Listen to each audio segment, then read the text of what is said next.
प्रदेश तक के सभी दर्शकों को नमस्कार। मैं नीरज द्विवेदी हूं।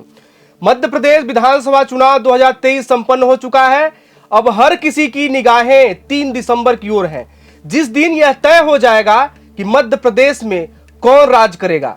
2030 विधानसभा सीटों के लिए 2533 प्रत्याशी मैदान में थे, जिनकी तकदीर का ताला 3 दिसंबर को खुलेगा। पार्टियों के प्रत्याशी जो जीतेंगे उनकी किस्मत तो खुलेगी ही, लेकिन कड़ी टक्कर देने वाले यानी मजबूत निर्दलीय और अन्य दल के प्रत्याशियों की किस्मत के भी ताले खुलने के कयास लगाए जा रहे हैं। ऐसा इसलिए क्योंकि अगले साल होने वाले लोकसभा चुनाव के मद्देनजर राज्य की प्रमुख पार्टी बीजेपी और कांग्रेस इन्हें अपनी तरफ करने के लिए पूरी जोर आजमाएंगी, क्योंकि अब तक दोनों ही पार्टियां पिछले चुनाव में कड़ी टक्कर देने वाले कई ऐसे प्रत्याशियों को इस चुनाव में उम्मीदवार बनाकर मैदान में उतार चुकी हैं, जिस कारण राजनीतिक जानकार बता रहे हैं कि बीजेपी और कांग्रेस ऐसे उम्मीदवारों को अगले विधानसभा चुनाव में टिकट देने को लेकर आश्वासन दे सकती है या फिर पार्टी संगठन में भी महत्वपूर्ण जिम्मेदारी देकर अपने साथ उन्हें रख सकती है। बात यदि पिछले विधानसभा चुनाव के परिणाम की करें तो कई ऐसे प्रत्याशी हैं जो दूसरे या तीसरे नंबर पर रहे हैं, और यही वजह है कि इस चुनाव में वो बीजेपी और कांग्रेस की ओर से उम्मीदवार बनाए गए हैं, उन पे दांव लगाया गया है। पिछले वर्ष 2018 चुनाव में जीते 4 निर्दलीयों में इस बार 2 कांग्रेस और 2 बीजेपी से उम्मीदवार बनकर मैदान में हैं।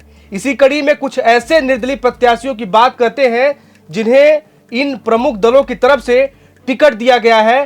पहले बात सतना जिले के नागौद विधानसभा सीट की करते हैं। सतना जिले की नागौद विधानसभा सीट में तीसरे नंबर पर रहे निर्दलीय प्रत्याशी डॉक्टर रश्मि सिंह को कांग्रेस ने टिकट दिया है।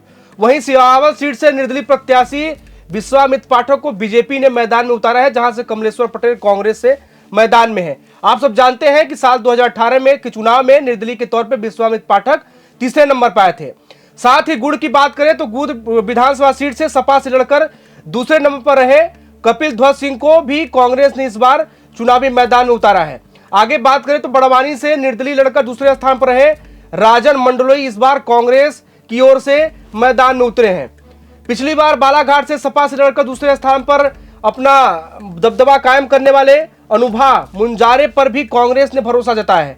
इतना ही नहीं, अपने ही दल से टूटकर निर्दलीय चुनाव लड़कर खूब वोट बटोरने वाले उम्मीदवारों को भी दलों ने फिर से पार्टी में शामिल कर टिकट देने में सोच विचार नहीं किया है।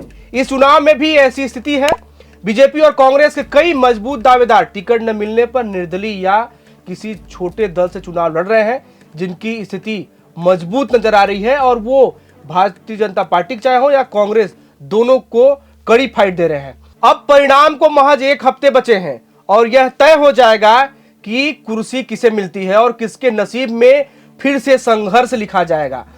राजनीतिक पंडितों का दावा है कि यह न सिर्फ विधानसभा चुनाव था, बल्कि लोकसभा का यह सेमीफाइनल था।